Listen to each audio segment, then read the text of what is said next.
If you like what we're doing here, like and subscribe to this video, please, on our channel.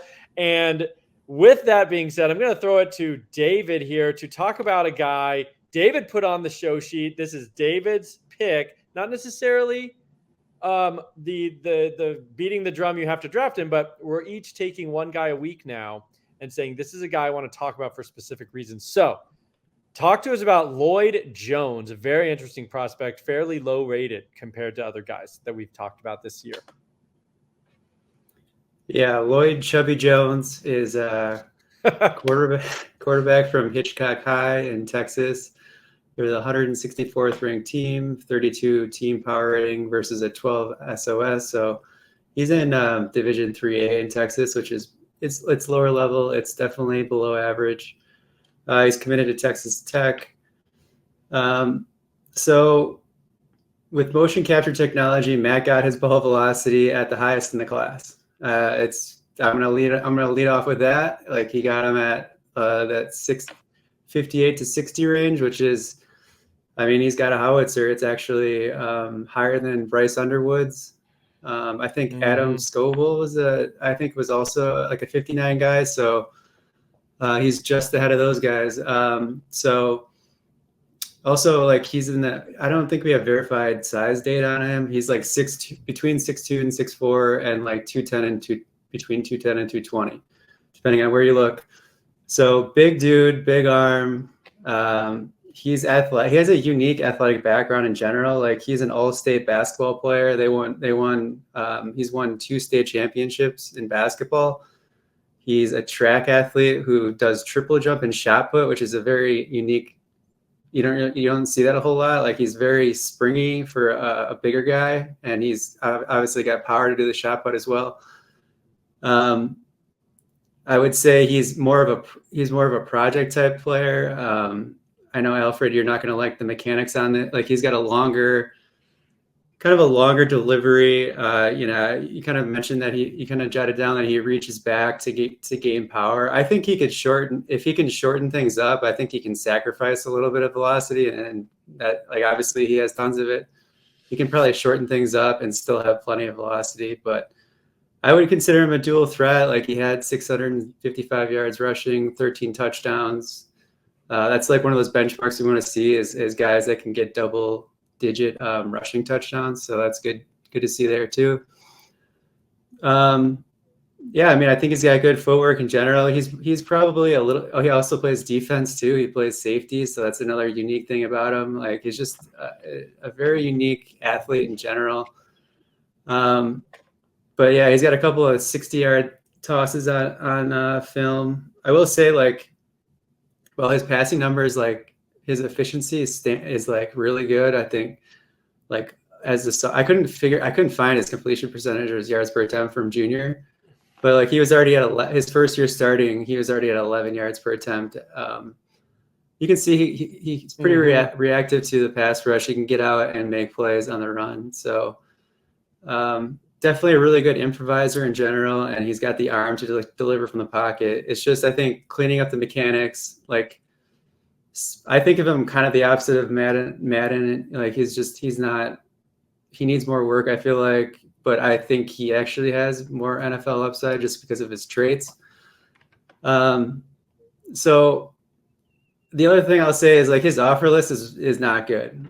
So I don't know if there's some sort of red flag that I don't know about, or it's just maybe his rawness that people don't want to bother developing him. But like, he only has Texas Tech is his only Power 4 offer, and he has 5 total offers. So I kind of wrote down, like, if he does, for whatever reason, maybe he doesn't develop properly at Tech, like, I really like his backup plans. Like, some of the group of 5 teams that have offered him are all fun, like Texas State, North Texas, UTSA. So like, if those are his fallbacks, like, I think I think wherever he goes, I think at some point, I think he will be CFF relevant. And I think that he does have the traits that the NFL is looking for. Like, we obviously study the draft quite a bit. Like, what does the NFL want? They want big dudes that are athletic and have big arms. It's pretty simple. Yeah. So it's a matter of, and I don't see any evidence that he's worked with an actual quarterback trainer. That's one thing that I'm kind of giving him a little pass on with his mechanics. So I don't know. We'll see. We'll see if he can kind of clean that stuff up. But I think he's kind of a name to know, right? And like if you get a little buzz going, like a couple years, maybe in a couple spring camps from now or something, like just keep him in mind.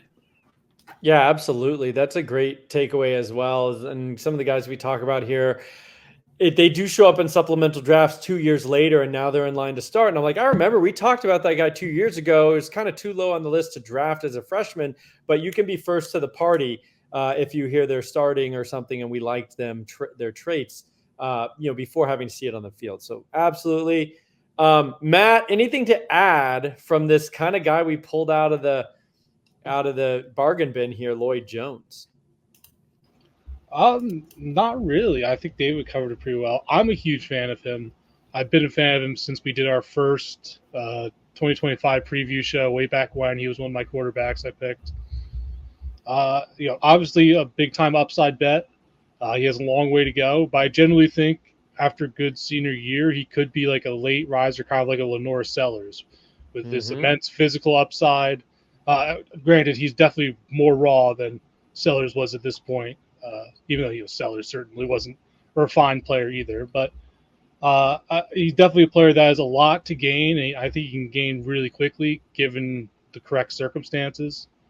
So yeah, I'm probably going to be the highest one on the team on him by far, just because it's just the kind of guy that I'm willing to bet on.